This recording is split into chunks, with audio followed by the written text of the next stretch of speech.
Bonjour et bienvenue dans ce live. Aujourd'hui, je te parle de ces personnes et peut-être que c'est quelque chose que tu connais, ces personnes qui se perdent dans la relation. Alors, comment ça se passe? En général, il s'agit de personnes qui sont vraiment sensibles, très sensibles, qui captent énormément ce qui se joue pour l'autre, ses ressentis, ses émotions. Ce sont des personnes qui ont une grande capacité d'empathie et qui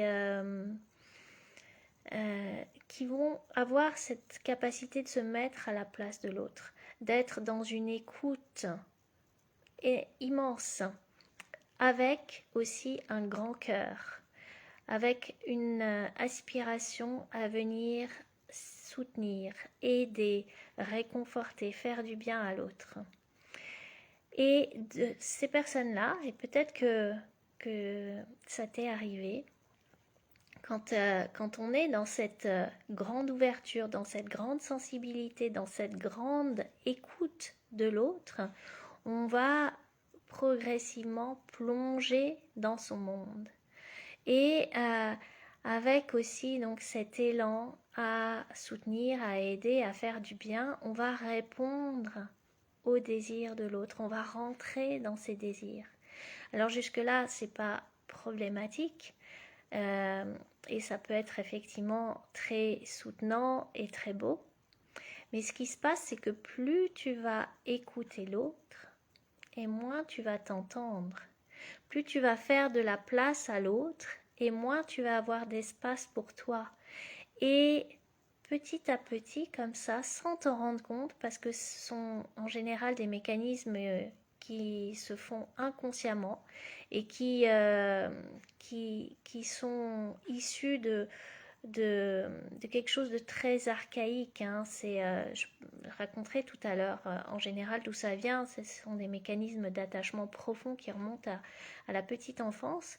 Eh bien, sans t'en rendre compte comme ça, tu vas rentrer dans le monde de l'autre et peu à peu perdre le contact avec ton monde à toi. Peut-être que pour toi, soit tu es au clair sur le fait que ça t'est déjà arrivé ou que tu te reconnais là-dedans, soit c'est pas forcément évident, mais tu as pu voir certainement autour de toi ces personnes, peut-être des amis à toi qui, commençant une nouvelle relation de couple, eh bien change de centre d'intérêt, change d'activité, change de cercle relationnel et ça peut être en lien avec ce mécanisme-là de rentrer dans le monde de l'autre. Quelqu'un de, je sais pas, qui est très sportif, qui aime la nature, qui rencontre une personne plus qui va être tournée vers la méditation, l'introspection, la quête spirituelle. Et puis peu à peu, cette personne, elle va faire moins de sport, elle va du coup plus être en lien avec les relations qu'elle entretenait auparavant, et puis elle va perdre le contact avec cette activité du mouvement en nature qui nourrissait quelque chose de fondamental pour elle. Mais voilà, tout à la joie aussi de partager avec l'autre des connexions, des activités communes et peu à peu ça se fait que on peut vraiment se perdre. Plus que juste rentrer dans cette connexion très profonde avec l'autre, c'est qu'on perd la connexion avec soi. Parce qu'il se passe que quand tu mets ton attention et plus tu mets d'attention sur l'autre, le monde de l'autre, les émotions de l'autre, les désirs ou les frustrations de l'autre, et plus tu vas capter ça, c'est comme si tu réglais ton récepteur sur cette fréquence-là, hein, comme on règle le récepteur d'une radio, et tu vas capter ces émissions-là, et puis ce qui se passe dans toi, ça aura moins d'attention, donc moins d'importance, tu le reconnaîtras moins, et peu à peu, ça va devenir de moins en moins perceptible. Alors comme je le disais, en soi, c'est pas un problème de rencontrer l'autre et de pouvoir rentrer dans son monde. Là où ça peut devenir un problème, c'est quand tu perds ton monde à toi, quand tu te perds. Parce que à force de vouloir répondre à l'autre, à ses besoins, à ses attentes, à ses douleurs, eh bien, tu vas passer ton temps non pas en relation avec l'autre, mais en anticipation de qu'est-ce qui pourrait le déstabiliser, qu'est-ce qui pourrait lui faire du bien, comment tu pourrais te positionner par rapport à lui, pour que ce soit pas trop inconfortable. Et du coup, peu à peu, tu n'es plus au centre de ta vie, c'est l'autre qui devient le centre de ta vie. Sans que tu t'en sois encore une fois forcément rendu compte. Et ce fonctionnement-là, quand c'est pas toi qui es au centre de ta vie, ton attention, ton énergie, elle est mobilisée donc vers l'autre qui est à l'extérieur de toi. Donc déjà, tu perds de l'énergie, tu perds de la vitalité. C'est de la vitalité que tu donnes à l'extérieur et qui va pas forcément te nourrir toi, au-delà de peut-être, et c'est là où c'est peut-être le piège, au-delà de la, le sentiment que tu peux avoir d'être utile, d'être une personne ressource. Ça va te valoriser, ça va te permettre d'avoir une certaine considération, une certaine reconnaissance, parce que l'autre va sentir que tu lui fais du bien et tu vas devenir une personne ressource et importante. Derrière cet élan à répondre aux attentes, aux besoins, aux envies de l'autre, il y a ça par rapport à toi, c'est-à-dire que ça te donne de l'importance, ça te donne de la valeur, ça justifie ton être, ce que tu fais, ça peut même te constituer une identité. Et là encore, tu vois que tu perds finalement ce que tu es profondément quand tu te laisses définir par les besoins, les attentes de l'autre. Et donc tu perds ton énergie. Et puis, à force d'écouter ce qui se passe dans le monde de l'autre, tu vas ne plus entendre ta petite voix intérieure. Tu vas te perdre toi. Tu vas perdre aussi du coup ta joie, parce que à donner sans être nourri à l'intérieur, sans que ta petite flamme intérieure elle soit alimentée, ta joie peu à peu elle s'étiole. Le sens de ce que tu fais aussi peu à peu s'étiole, parce que finalement c'est une relation. Pour moi, c'est quelque chose qui fonctionne dans un échange, donner, recevoir. Mais quand tu rentres tellement dans le désir de l'autre, il n'y a plus d'échange, ça va à sens unique. Et c'est là où toi tu te dessèches, tu te déshydrates, tu te vides. La coupe là, de ton cœur, le cœur, moi j'aime bien voir ça comme un vase qui, plus il est rempli, plus il va pouvoir déborder et donc donner à l'extérieur. Mais quand tu donnes comme ça de ta coupe, de ton vase du cœur, sans jamais te remplir, à un moment, ça se vide et tu finis à sec. Et tu finis à sec, et là c'est le moment où tu peux sortir des illusions ou te rendre compte que vraiment il y a quelque chose qui ne va pas, il y a quelque chose qui tourne pas rond. Tu es là dans cette relation, tu donnes tout et en même temps, il n'y a pas de rencontre, puisque si tu es complètement dans le monde de l'autre, non seulement toi tu perds l'accès à ton monde, mais l'autre il risque pas d'avoir accès à ton monde. Du coup, il n'y a pas de rencontre et tu peux te sentir tellement seul. tout en étant en relation. Et de la même manière, l'autre qui n'a pas accès à ton monde, puisque ton monde il disparaît, l'autre aussi va se sentir seul. Et ça va être une forme de solitude à deux. Et ça, c'est profondément triste. Et ça, c'est profondément absurde aussi quelque part. Et le coût de ça, il est finalement très élevé. C'est-à-dire que tu arrives à un moment, à un point où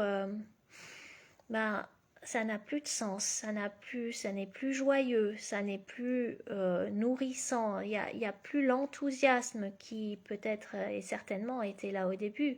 Et puis tu te sens épuisé, tu te sens usé, sans forcément savoir comment tu en es arrivé là.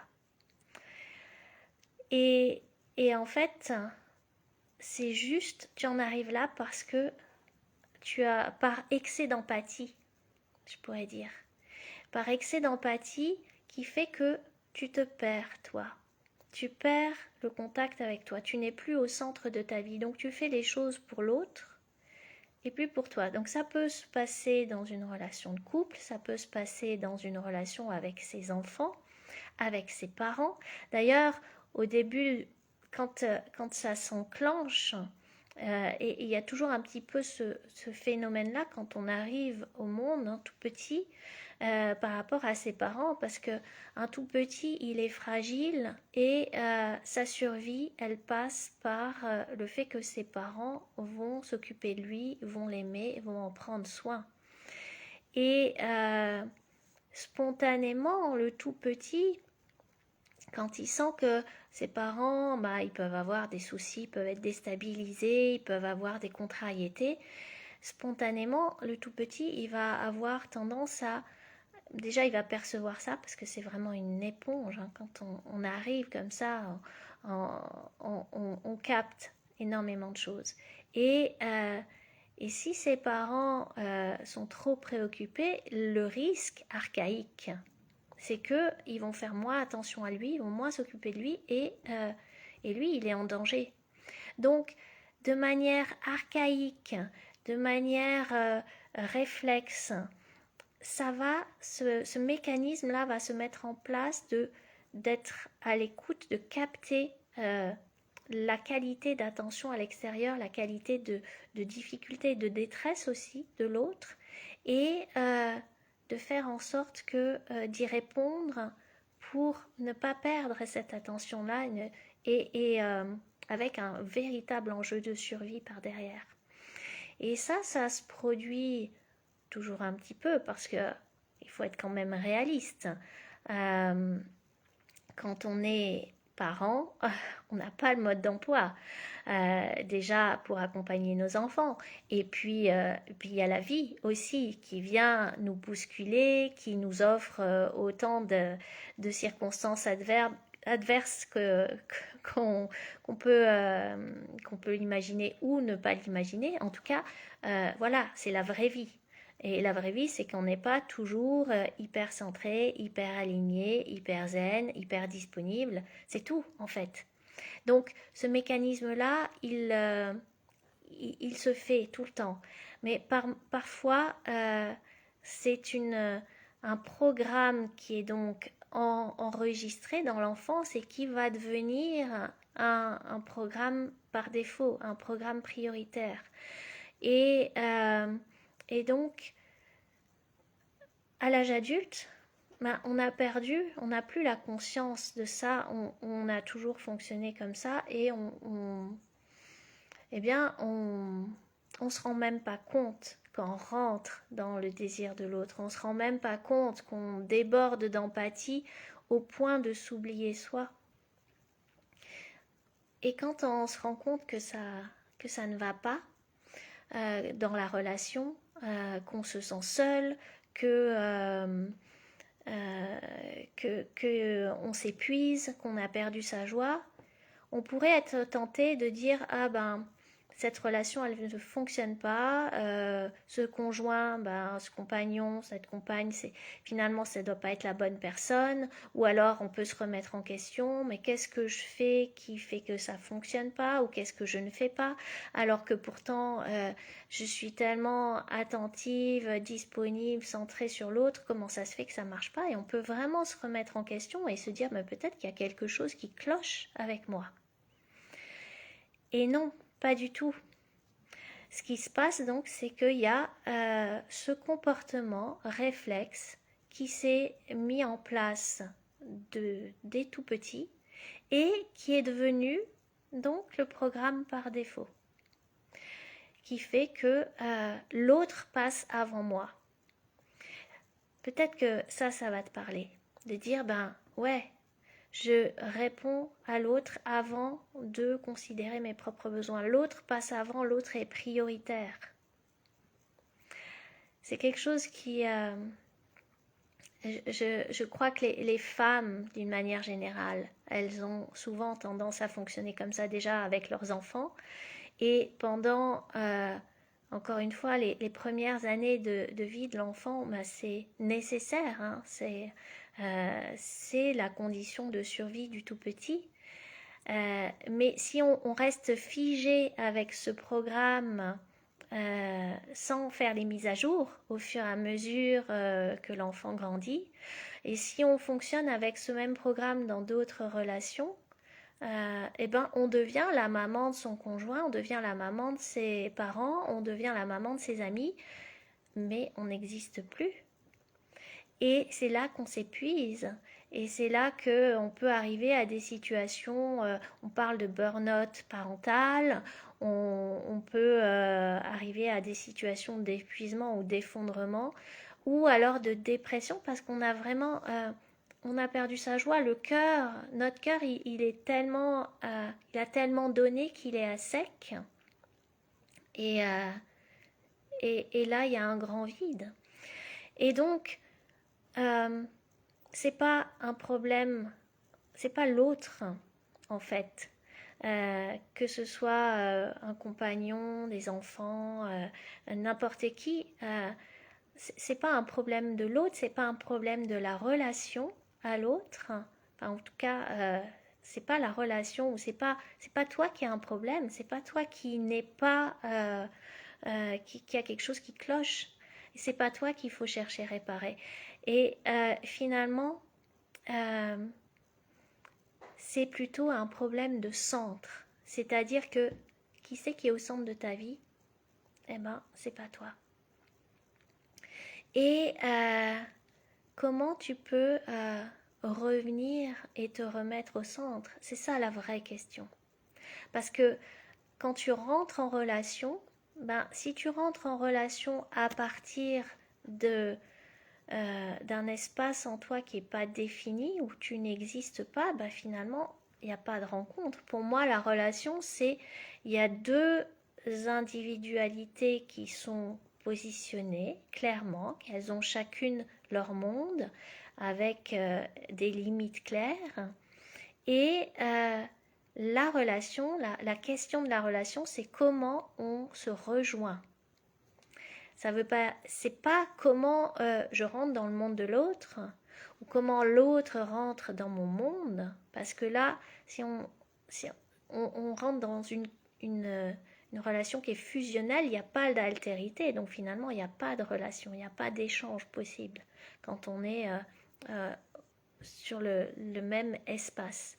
Donc la vraie relation, c'est comment je peux être vraiment dans mon monde, laisser l'autre dans son monde et comment on choisit de se rejoindre, de se partager aussi ce qui se passe dans le monde de l'un et de l'autre.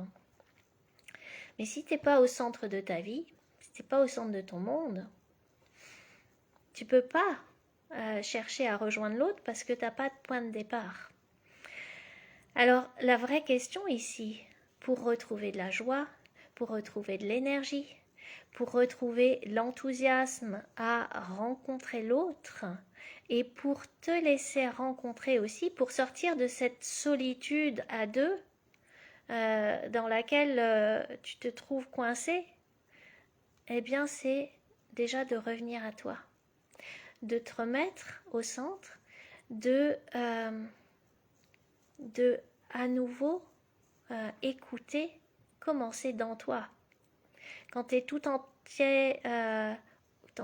entière orientée à capter comment c'est dans l'autre, tu deviens expert en perception de ce qui se passe pour l'autre et tu ne t'écoutes plus. Alors déjà, c'est juste changer la direction de ton attention pour non pas te fermer à l'autre, mais revenir à toi, remettre de l'écoute à l'intérieur de toi pour savoir où tu es, pour retrouver tes désirs, pour retrouver ce qui est juste pour toi, ce qui te convient, ce qui te fait du bien ou ce qui ne te fait pas plus de bien que ça, ou ce qui ne te parle pas, ou ce qui n'a pas de sens pour toi, pour aussi poser tes limites. Parce que une vraie relation n'est possible que s'il y a une limite qui est clairement posée, encore une fois. On peut très bien le comprendre si on parle d'un territoire. Un territoire, il existe parce qu'il est délimité. Et cette limite entre le territoire et l'extérieur permet qu'il y ait une relation d'échange qui se fasse entre l'extérieur et l'intérieur. Mais s'il n'y a pas d'extérieur et pas d'intérieur, s'il n'y a pas de limite, il n'y a pas d'échange possible. Donc, revenir à toi, c'est pas devenir égoïste. On a cette idée bizarre que si on s'écoute, si on tient compte de soi, si on se respecte quelque part, eh ben, on va devenir égoïste et on va se fermer à l'autre. Et en fait, la vérité, c'est que si tu ne t'écoutes pas et que tu ne fais qu'écouter l'autre, bah, tu peux plus être en relation. Non seulement tu peux plus être en relation, et donc cette relation, à un moment, elle va devenir invivable, mais toi, tu vas y laisser des plumes, tu vas y laisser encore une fois ta joie, ta vitalité et ton estime de toi. Parce que tu vas vraiment finir par te dire qu'il y a quelque chose qui ne va pas avec toi, que peut-être tu n'es pas faite pour être en relation, que voilà, de toute façon, c'est foutu. C'est pas vrai. C'est pas vrai. L'idée, c'est revenir dans ton centre. Revenir habiter la présence dans toi. Sortir de ce qui n'est pas une relation, mais qui est une anticipation permanente des besoins de l'autre.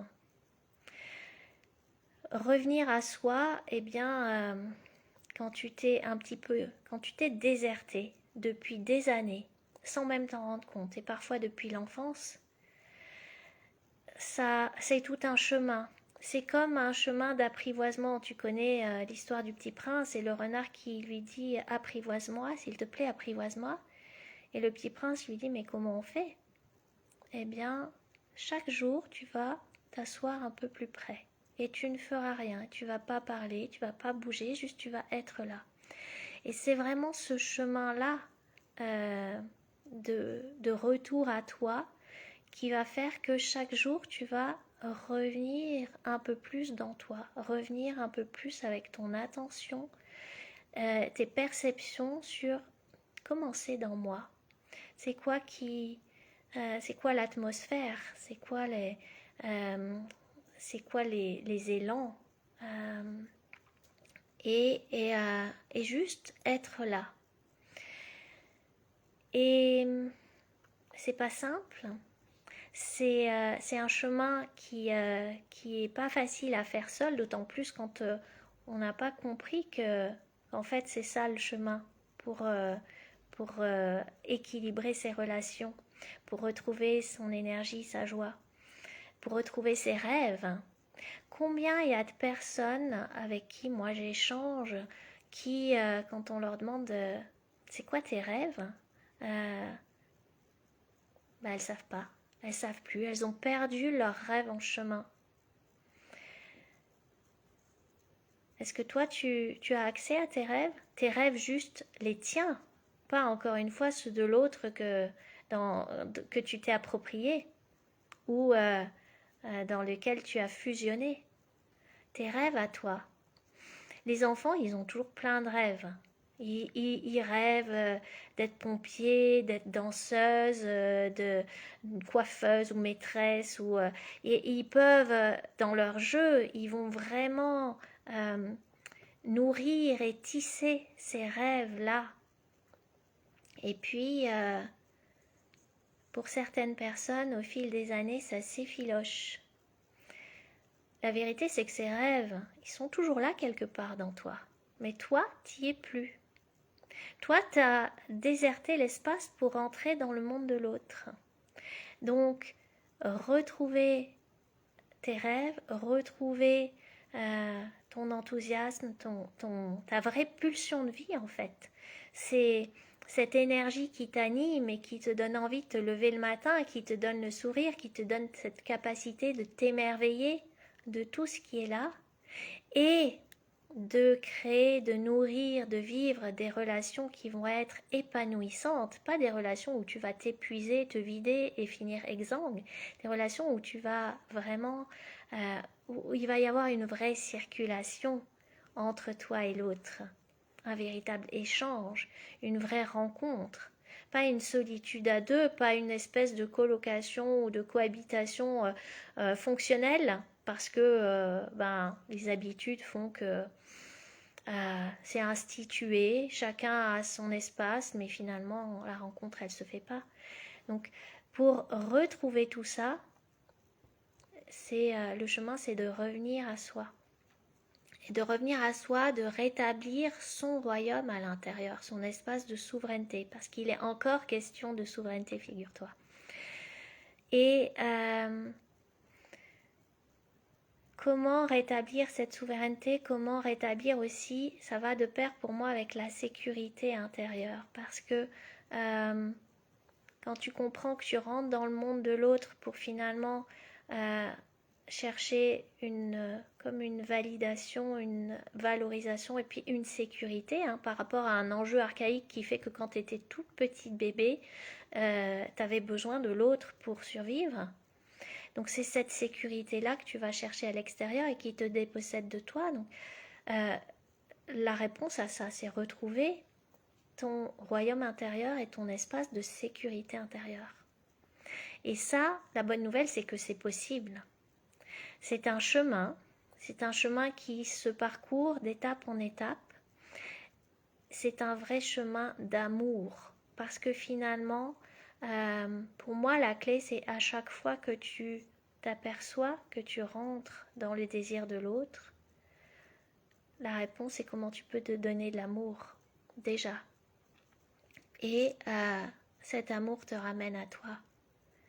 Mais toi, en fait, si l'autre a le désir d'aller voir ce film au ciné, et toi, t'as envie d'être avec l'autre, donc tu te dis, ah ouais, ok, on y va. Mais finalement, le film, il t'intéresse pas, t'aimes pas les acteurs, c'est un film d'action alors que toi, ça te plaît pas du tout. Et là, tu t'abandonnes. Donc, finalement, la solution, c'est peut-être, enfin la solution, il n'y a pas une solution, mais en tout cas le chemin, parce que tu vas pas passer une bonne soirée si tu vas au ciné pour être avec l'autre et que finalement le film t'intéresse pas, ou c'est quoi la rencontre qui est possible à cet endroit-là? Si en plus tu dis même pas que le film t'intéresse pas. La rencontre, elle vient du fait de la possibilité de dire, écoute, moi j'ai très envie qu'on passe la soirée ensemble, mais ce film-là, ça me dit rien du tout. Vraiment, ça me fait pas rêver. Est-ce que on peut envisager autre chose, soit un autre film, soit une autre manière de passer la soirée et d'être ensemble?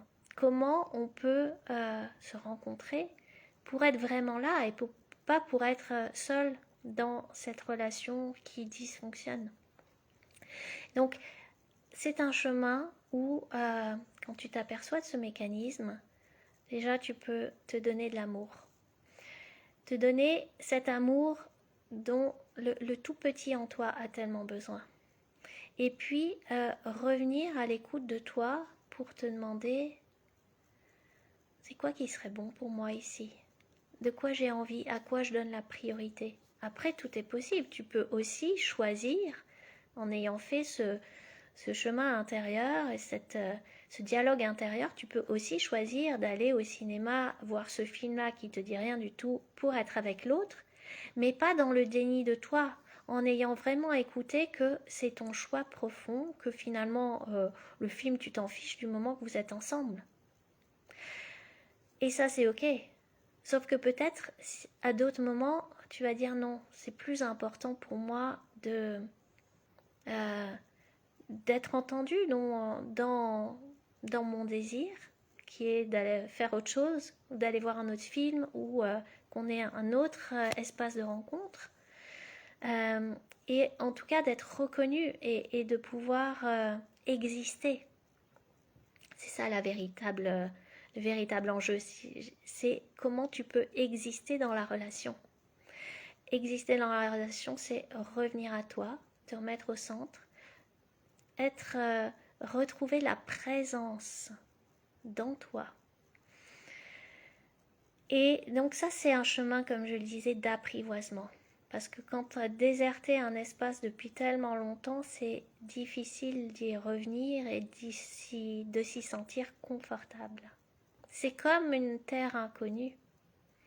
Donc comment tu peux redécouvrir ton espace intérieur, l'explorer, l'aménager pour t'y sentir bien? Comment tu peux tisser à l'intérieur de toi ce cocon dans lequel tu vas trouver la sécurité d'exister, pas pour l'autre, mais pour toi. Ce qui va te permettre d'être vraiment en relation avec l'autre. Et c'est aussi pour ça que j'ai créé Reconnexion. Parce que ce chemin-là, je l'ai parcouru, mais je vois très bien que d'abord ça s'est pas fait en un jour, et que pour réussir à revenir dans moi, pour réussir à reconnecter à mon élan de vie, à ma joie, à mes désirs, à me sentir exister, à me sentir vraiment en relation, eh ben j'ai été accompagnée. Je ne l'ai pas fait seule, ce chemin. Et Reconnexion, c'est aussi un espace pour venir réapprendre à te sentir, réapprendre à habiter ton être, ton corps, reconstruire ce centre, le restructurer quand il s'est dissous dans l'autre. Et ça permet de rentrer dans des vraies relations. Ça permet de rentrer dans des relations où on ne se sent pas seul, où on n'est pas dépossédé de soi-même. C'est vraiment un chemin de retour à soi. Et donc Reconnexion, de ce programme d'accompagnement de 4 mois que j'ai créé et que je te propose de découvrir si ça te parle, ça a vraiment pour vocation de te permettre de te remettre complètement au centre de ta vie et à partir de là, de reconnecter ton feu sacré, de reconnecter ta souveraineté intérieure et de reconnecter ton enthousiasme de vie, de vraiment à récupérer te réapproprier cette capacité à non seulement à être bien avec toi, à être en amour pour toi et je parlais de ce vase de ton cœur, à le remplir jusqu'à ce qu'il déborde. Et quand ton cœur déborde, eh bien c'est toute ta vie qui est plus belle en fait. Donc Reconnexion, c'est cet accompagnement que je te propose. Si tu as déjà fait l'expérience, si tu te rends compte que ce que j'évoque là, dans le fait de rentrer dans le désir de l'autre et de se perdre, c'est quelque chose que finalement où tu te reconnais. Et l'idée c'est de pouvoir être là avec toi, être bien avec toi, être,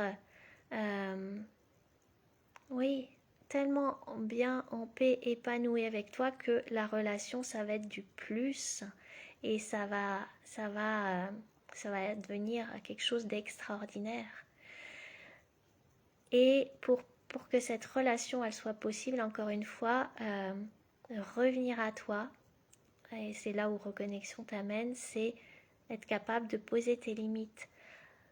Pas de manière égoïste, c'est pas moi, je, moi.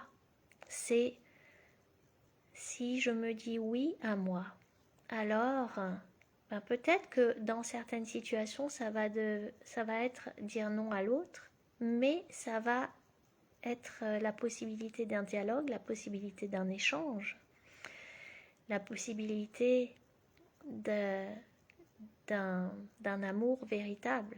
L'amour, ça circule d'un point A à un point B, mais s'il n'y a pas le point A et le point B, s'il n'y a pas toi et l'autre, il n'y a pas de circulation possible. Donc voilà ce que je te propose. Si ça te parle, si tu te reconnais dans ce fonctionnement, si tu sens que tu as déjà laissé des plumes dans ce schéma-là, archaïque, et encore une fois qui n'est qu'un programme à réinitialiser, à mettre à jour, eh bien je te propose de réserver un appel découverte. Et puis ce sera l'occasion de voir si Reconnexion, c'est vraiment un espace qui est juste et pertinent pour toi. Merci d'avoir écouté.